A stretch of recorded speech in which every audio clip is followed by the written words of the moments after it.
राम राम भगत जी। राम राम। आओ भगत जी बैठिए, खड़े क्यों हो? संत रामपाल जी महाराज अपने परने को पुलिया की दीवार पर बिछा देते हैं और महात्मा जी से बैठने का आग्रह करते हैं। कहाँ से आए हो बेटा, क्या करते हो? भगत जी, वैसे तो मेरा गांव धनाना है, जिला सोनीपत में पड़ता है।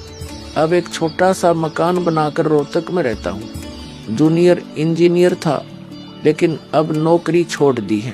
बेटा, तेरे धनाना और रोहतक वाले घर के बारे में तो मैं अच्छी तरह से जानता हूँ, और यह भी जानता हूँ कि तेरे 2 पुत्र और 2 पुत्री हैं।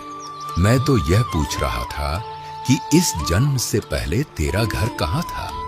अरे, इन महात्मा जी को मेरे बारे में इतना कैसे पता है? महात्मा जी, इस जन्म से पहले हम सतलोक में थे, वही हमारा घर था। लगता है ये भगत जी राधा स्वामी पंथ के अनुयायी हैं।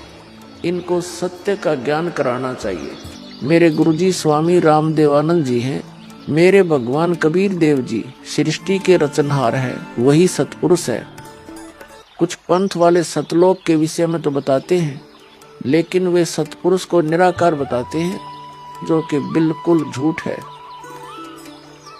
भक्त जी, मैं स्वयं संत गरीबदास जी के पंथ से जुड़ा हूँ। संत गरीबदास जी गांव छुड़ानी जिला झज्जर वाले थे, और उनको 10 वर्ष की उम्र में कबीर परमात्मा जी जिंदा महात्मा के रूप में मिले थे।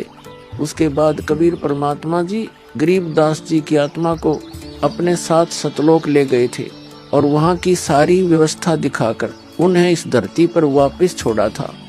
फिर उन्हीं बालक गरीबदास ने सतलोक के बारे में बताया कि ऊपर सतलोक है, वहाँ सारी सुख सुविधा उपलब्ध है, सदाबहार बाग है, नर नारी की सृष्टि है।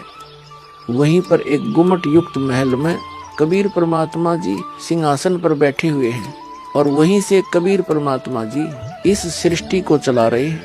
हम सब वहीं रहा करते थे, वही हमने जाना है। जो सतलोक में केवल प्रकाश ही प्रकाश बताते हैं, उनका ज्ञान गलत है, वे मोक्ष प्राप्त नहीं कर सकते। भक्त जी, उस बालक गरीबदास ने वाणियों के माध्यम से बताया है कि गरीब अनंत कोटि ब्रह्मांड का एक रति नहीं भार। सतगुरु पुरुष कबीर हैं, कुल के सिरजनहार। कौन कबीर? हम सुल्तानी नानक तारे दादू को